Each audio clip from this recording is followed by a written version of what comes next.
ओम शांति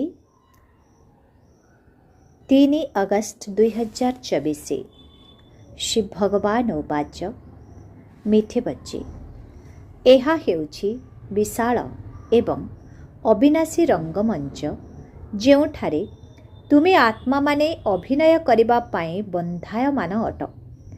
ଏଥିରେ ପ୍ରତ୍ୟେକଙ୍କର ପୂର୍ବ ନିଶ୍ଚିତ ଅଭିନୟ ନିର୍ଦ୍ଧାର୍ଯ୍ୟ ରହିଛି। ଆଜିର ପ୍ରଶ୍ନ, कर्मातीत अवस्था को प्राप्त करिवार पुरुषार्थ कौन? उत्तर, कर्मातीत हेबा पाई पूरा पूरा समर्पण हेबा पाई पड़िबो। निजर किछि भी रहिबो नाही। जदि सबु किछि भूली जाइथिबो तेबे जाई कर्मातीत होई पारिबो।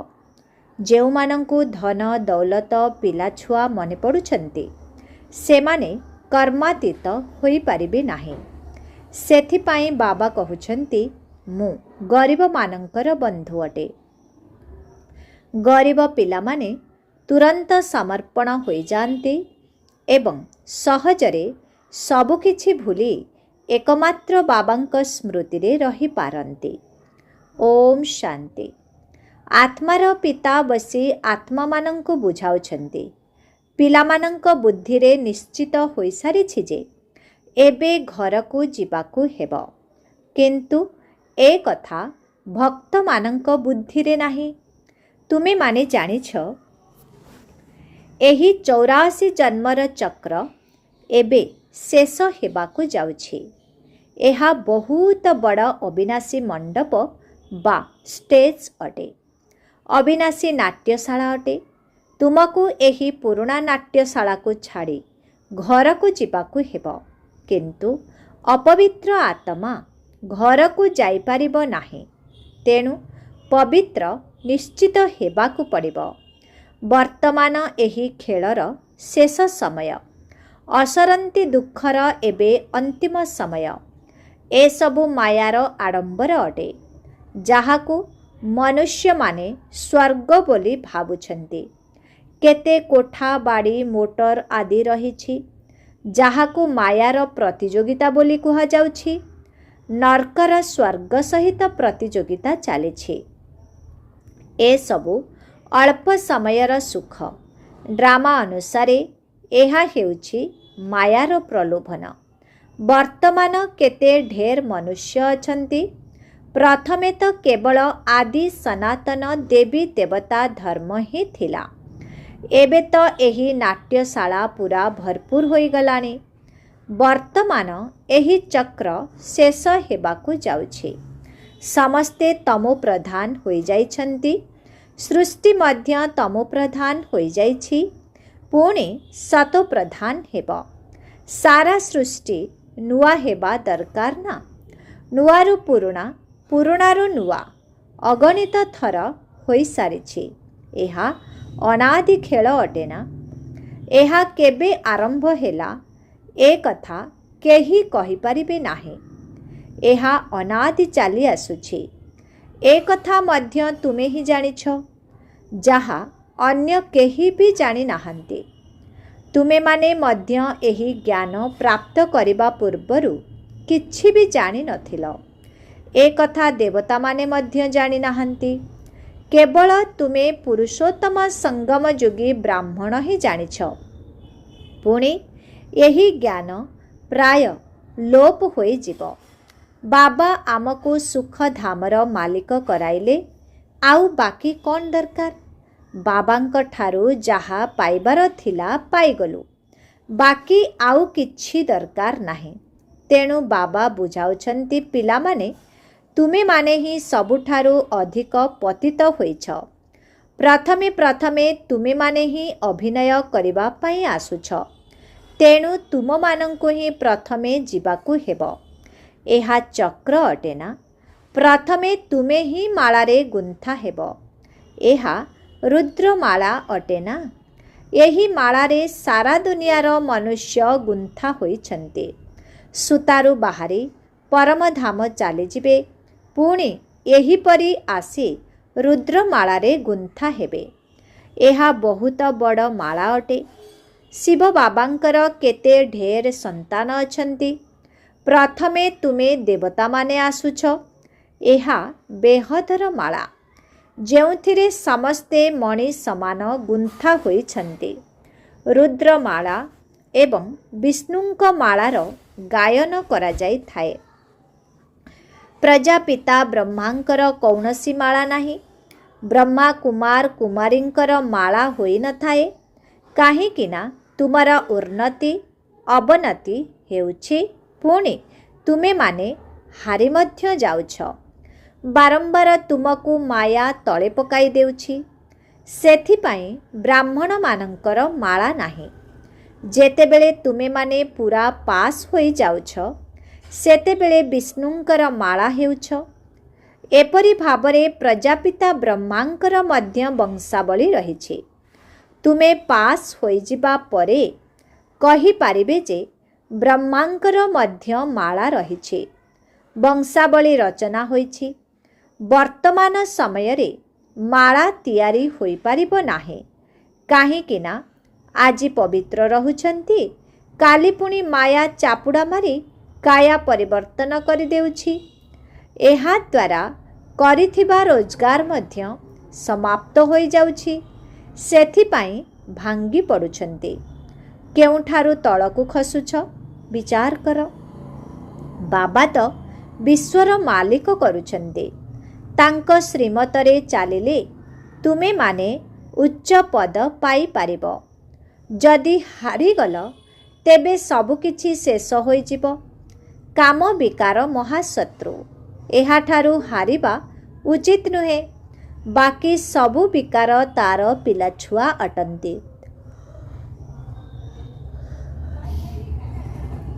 ବାବା କହୁଛନ୍ତି କାମ ବିକାର ମହାଶତ୍ରୁ। ଏହାଠାରୁ ହାରିବା ଉଚିତ ନୁହେଁ। ବାକି ସବୁ ବିକାର ତାର ପିଲାଛୁଆ ଅଟନ୍ତି। ସବୁଠାରୁ ବଡ଼ ଶତ୍ରୁ ହେଲା କାମ ବିକାର। ତେଣୁ ଏହା ଉପରେ ହିଁ ବିଜୟ ପ୍ରାପ୍ତ କରିବାକୁ ହେବ। କାମ ବିକାର ଉପରେ ବିଜୟ ପ୍ରାପ୍ତ କଲେ ତୁମେମାନେ ଜଗଜ୍ଜିତ ହୋଇଯିବ। ଏହି ପାଞ୍ଚ ବିକାର ତୁମର ଅଧା କଳ୍ପର ଶତ୍ରୁ ଅଟନ୍ତି, କିନ୍ତୁ ତାଙ୍କୁ କେହି ଛାଡ଼ୁନାହାନ୍ତି। ସମସ୍ତେ ପାଟି କରି କହୁଛନ୍ତି ଯେ କ୍ରୋଧ କରିବାକୁ ପଡ଼ୁଛି, କିନ୍ତୁ ଦରକାର କ'ଣ ଅଛି? ସ୍ନେହର ସହିତ ମଧ୍ୟ କାର୍ଯ୍ୟ ହୋଇପାରିବ। ଚୋରକୁ ଯଦି ସ୍ନେହର ସହିତ ବୁଝାଇବ, ତେବେ ସିଏ ତୁରନ୍ତ ସତ୍ୟ କହିଦେବ। ବାବା ବୁଝାଉଛନ୍ତି, ମୁଁ ସ୍ନେହର ସାଗର ଅଟେ ନା, ତେଣୁ ପିଲାମାନେ ମଧ୍ୟ ସ୍ନେହର ସହିତ କାମ କରିବା ଉଚିତ। କୌଣସି ବଡ଼ ପୋଜିସନରେ ବି ଥାଆନ୍ତୁ, ବାବାଙ୍କ ପାଖକୁ ତ ମିଲିଟାରୀ ବାଲା ମଧ୍ୟ ଆସୁଛନ୍ତି। ସେମାନଙ୍କୁ ମଧ୍ୟ ବାବା ବୁଝାଉଛନ୍ତି, ଯଦି ତୁମେ ସ୍ୱର୍ଗକୁ ଯିବାକୁ ଚାହୁଁଛ, ତେବେ କେବଳ ଶିବ ବାବାଙ୍କୁ ମନେ ପକାଅ। ସେମାନଙ୍କୁ କୁହାଯାଉଛି, ତୁମେମାନେ ଯୁଦ୍ଧଭୂମିରେ ଶରୀର ତ୍ୟାଗ କଲେ ସ୍ୱର୍ଗକୁ ଯିବ। ବାସ୍ତବରେ ଏହା ହିଁ ଯୁଦ୍ଧଭୂମି ଅଟେ। ସେମାନେ ଲଢ଼େଇ କରି କରି ମରିଯାଉଛନ୍ତି, ପୁଣି ଯାଇ ଜନ୍ମ ନେଉଛନ୍ତି, କାହିଁକିନା ସଂସ୍କାର ନେଇଯାଉଛନ୍ତି। କିନ୍ତୁ ସେମାନେ ସ୍ୱର୍ଗକୁ ତ ଯାଇପାରିବେ ନାହିଁ। ତେଣୁ ବାବା ସେମାନଙ୍କୁ ବୁଝାଉଥିଲେ, ତୁମେ ଶିବ ବାବାଙ୍କୁ ମନେ ପକାଇଲେ ସ୍ୱର୍ଗକୁ ଯାଇପାରିବ, କାହିଁକିନା ବର୍ତ୍ତମାନ ସ୍ୱର୍ଗର ସ୍ଥାପନା ହେଉଛି। ଶିବ ବାବାଙ୍କ ସ୍ମୃତି ଦ୍ୱାରା ବିକର୍ମ ବିନାଶ ହେବ। ଯଦି ଏହି ଜ୍ଞାନକୁ ଟିକିଏ ବି ବୁଝିଗଲେ, ତେବେ ଏହି ଅବିନାଶୀ ଜ୍ଞାନର ବିନାଶ ହେବ ନାହିଁ। ତୁମେମାନେ ମେଳା ଆଦି କରୁଛ, ତେଣୁ ପ୍ରଜା ହେଉଛନ୍ତି। ତୁମେ ଆତ୍ମିକ ସେନା ଅଟନା। ଏଥିରେ କମାଣ୍ଡର, ମେଜର ଆଦି କମ୍ ହୋଇଥାନ୍ତି। ପ୍ରଜା ତ ବହୁତ ହେବେ। ଯିଏ ଭଲ ଭାବରେ ବୁଝାଇଥାନ୍ତି, ସିଏ ଭଲ ପଦ ପାଇବେ। ଏଥିରୁ ମଧ୍ୟ ପ୍ରଥମ, ଦ୍ୱିତୀୟ, ତୃତୀୟ ଶ୍ରେଣୀ ରହିଛି। ତୁମେମାନେ ଶିକ୍ଷା ଦେଇ ଚାଲିଛ। କେହି କେହି ତ ବିଲକୁଲ ତୁମ ଭଳି ହୋଇଯାଉଛନ୍ତି, କେହି ପୁଣି ସବୁଠାରୁ ଉପରକୁ ମଧ୍ୟ ଯାଉଛନ୍ତି। ଦେଖାଯାଏ, ଜଣେ ଅନ୍ୟ ଜଣଙ୍କ ଠାରୁ ଉନ୍ନତି କରି ଚାଲୁଛନ୍ତି। ନୂଆ ନୂଆମାନେ ମଧ୍ୟ ପୁରୁଣାମାନଙ୍କ ଠାରୁ ଆଗକୁ ଚାଲିଯାଇଥାନ୍ତି। जदि बाबांक सहित पूरा जोग लागिगला तेबे बहुत उन्नति करिवे। सबकिछि जोग उपरे आधारित। यही ज्ञान तो बहुत सहज, तुमे माने अनुभव मध्य करुथिब। बाबांकु याद करिबारे ही विघ्न पड़ी थाए। बाबा कहउछन्ति भोजन मध्य याद रे रही कर, किंतु केही 2 मिनिट 5 मिनिट जोगरे रहुछन्ति। सारा समय जोगयुक्त होई रहिबा बहुत मुश्किल। माया केउठाकु ना केउठाकु बुद्धि को उड़ाई नहीं भुलाई देउछि। एकमात्र बाबांक बिना जेतेबेले आउ कहार याद रहिबो नाही तेबे जाई कर्मातीत अवस्था हेबो। जदि केही भी निजर थिबो तेबे ताहा निश्चित मने पड़िबो। किछि भी मने न पड़ू, यही बाबा एहार उदाहरण अटंती। यांकर कौन मने पड़िबो? तांकर कौन केही पिला छुआ धन संपत्ति आदि अछि?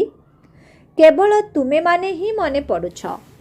तुमे माने तो बाबा को निश्चित मने पड़िबो, काहेकि ना बाबा आसिछन्ति तुम मानंकर कल्याण करिबा पाए।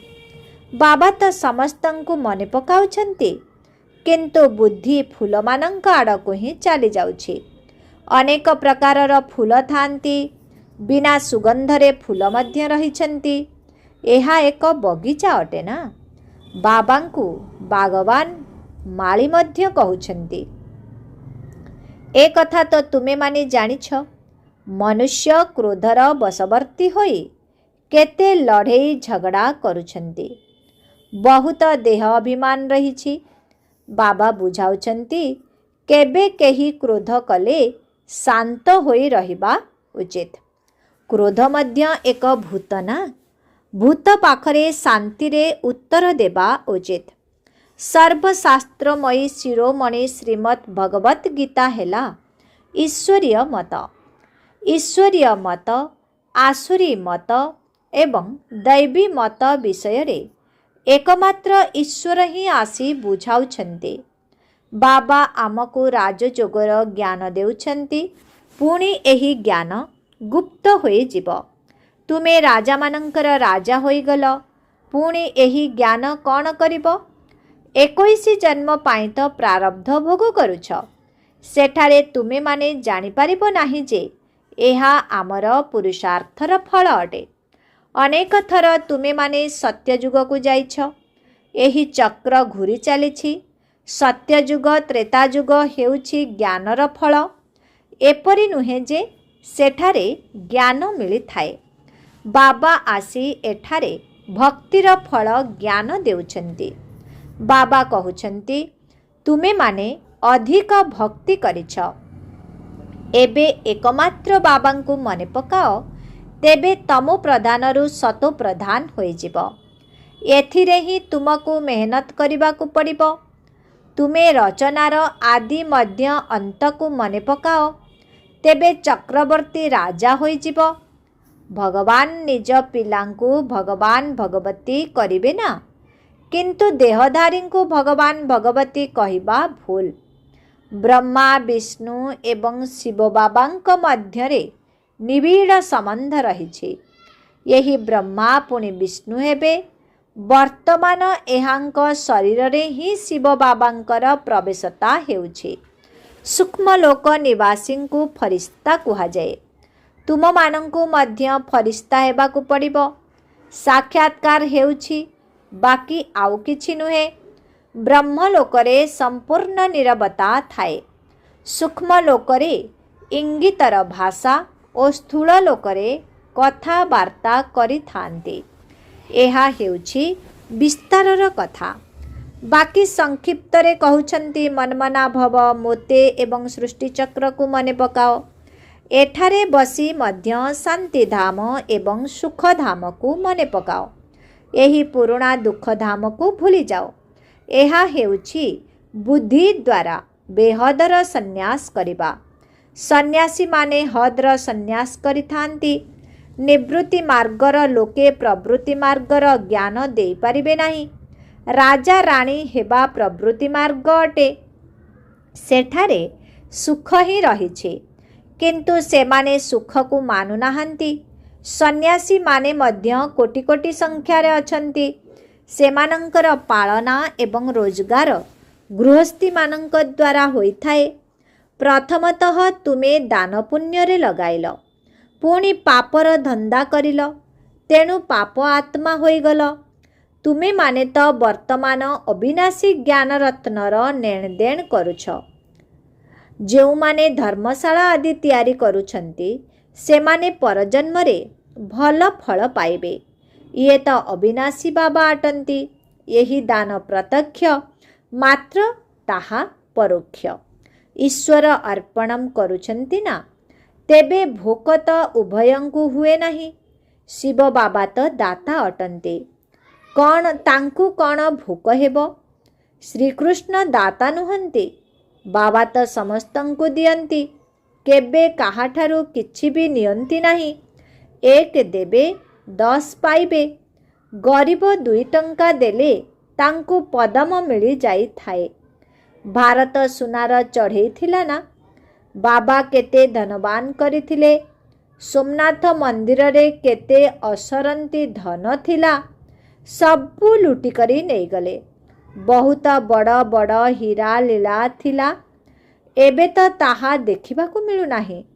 कटाकटी होई कार्य रे लागी गला। पुणी थरे इतिहासर पुनरावृत्ति हेबो। सेठारे सबु खणी तुम पाई भरपूर होई जिवो।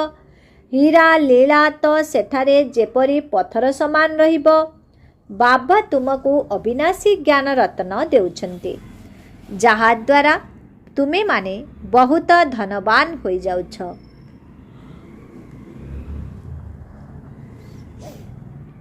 तेणु मीठा मीठा पिला माने केते खुशी हेबा उचित। जेते पढ़िबो सेते खुशीर निशा चढ़िबो। बड़ परीक्षा रे पास कले बुद्धि रे रही थाए ना, यही परीक्षा रे पास करी यही भली पद पाइबी। तुमे माने मध्य जानिछ इए देवता हेबे। एहा तो जड़चित्र अटे। आमे सेठारे चैतन्य रे रहिबु।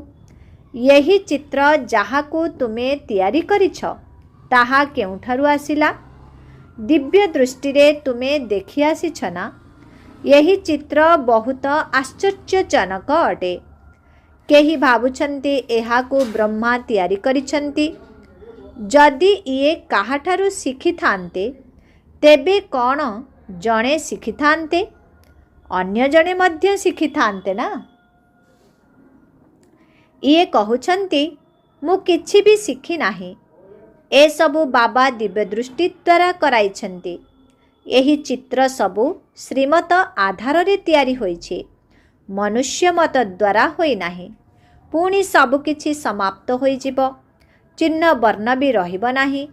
वर्तमान एही सृष्टिर अंत हेबो। भक्तिर केते सामग्री रहिछि, ए सबु किछि रहिब नाही। नुआ दुनिया रे सबु किछि नुआ हेबो। तुमे माने अनेक थर स्वर्गर मालिक होइछ। पुणी माया तुमको हराई देउछि। विकार को माया कुहा जाउछि, धन को नुहे। तुमे माने रावणर जंजीर रे अधा कल्परु बंधा होइथिल। रावण सबुठारु पुरुणा शत्रु अटे। अधा कल्प रावणर राज्य चलिछि। लक्ष लक्ष वर्ष कहि देउछंती। तेणु पुणी अधा अधार हिसाब बाहरु नाही। केते फरक होई जाउछि। तुम मानंकु बाबा कहिछंती सारा कल्पर आयुष 5000 वर्ष, 84 लक्ष जोनित हेबो नाही। ए सबु कहानी अटे। सूर्यवंशी चंद्रवंशी देवी देवता कौन एते लक्ष वर्ष राज्य करुथिले कि? एथिरे बुद्धि काम करू नाही। सन्यासी माने भाबुछंती एबे जदि आमे निजकू भूल बोली मानि नेबु तेबे आमर सबु शिष्य आमको छाड़ी देबे, आंदोलन होई जिवो। सेथिपाई एबे सेमाने तुम मानंकर मत को स्वीकार करे निजर गदी छाड़िबे नाही। तेबे अंतिम समय रे किछि बुझिबे, किंतु वर्तमान नुहे। जेउ माने साहुकार से माने एही ज्ञान नेबे नाही। बाबा कहउचंती मु दीनबंधु अटे। बाबा कहउछन्ति मु दीनबंधु अटे। साहुकार लोक माने केबे समर्पण होई कर्मातीत अवस्था को प्राप्त करिबे नाही। बाबा तो बड़ा जबरदस्त व्यापारी अटन्ते। गरीब मानंक ठारू ही नेबे। साहुकार मानंक ठारू नेले पुणी देबाकू पड़िबो। साहुकार माने मध्य मुस्किल रे एही ज्ञान धारण करिथान्ते। काहींकि ना एथिरे सबु किछि भूलिबाकू पड़िथाए। किछि भी पाखरे नाही। तेबे जाई कर्मातीत अवस्था हेबो। साहुकार माने तो भूली पारिबे नाही। तेणु जो माने कल्प पूर्वरु वर्षा नेइथिले सेही माने ही नेबे। अच्छा, मिठे मिठे शिखिला दे संतान मानंक प्रति माता पिता बाप दादांकर मधुर स्नेह संपन्न शुभेच्छा एवं सुप्रभात। आत्मिक पितांकर आत्मिक संतान मानंको नमस्ते। आत्मिक संतान मानंकर आत्मिक पितांको ओम शांति। नमस्ते नमस्ते नमस्ते नमस्ते नमस्ते। शुक्रिया बाबा, शुक्रिया। ओम शांति। धारणा पाई मुख्य सार 1 नंबर, जेपरी बाबा स्नेहर सागर अटंती सेहीपरि मास्टर स्नेहर सागर होई स्नेह आधार रे कार्य करिबाकू हेबो। क्रोधर बसीभूत होई नुहे। जदि केही क्रोध करुछि तेबे तुमको शांत रहिबाकू हेबो। 2 नंबर, बुद्धि द्वारा एही पुराणा दुखर दुनिया को भूली बेहदर सन्यासी हेबाकू पड़िबो। शांति धाम एवं सुख धाम को मने पकाइबाकू पड़िबो। अविनाशी ज्ञान रत्नर आदान प्रदान करिबाकू हेबो। आजिर वरदान, विकार रूपी विषधर साप गुड़ी को गलार माला करुथिबा शंकर भली तपस्वी मूरत हुआ। एही 5 विकार गुड़िक जहाँकि लोकमानंक पई विषधर साप अटंती, सेही साप गुड़िक तुम भली जोगी बा प्रयोगी आत्मा मानंकर गलार माला होई जानते। एहा तुम ब्राह्मण मानंकर बा ब्रह्मा बाबांकर अशरीरी तपस्वी शंकर स्वरूपर स्मारकी आज पर्यंत मध्य पूजा पाउछि। द्वितीय, एही साप गुड़िक खुशी रे नाचिबार मंच पालटी जाउछन्ते। तुम मानंकर एही स्थिति को नाचिबार मंच रूपरे देखाइछन्ते। तेणु जेतेबेले विकार गुड़िक उपरे एही भली विजय प्राप्त करिबो सेतेबेले कुहाजिबो तपस्वी मूरत प्रयोगी आत्मा। आजिर स्लोगन, जाहार मिठा स्वभाव एवं शांत चित्त अटे ता उपरे क्रोधर भूत आक्रमण करि पारिबो नाही। ओम शांति।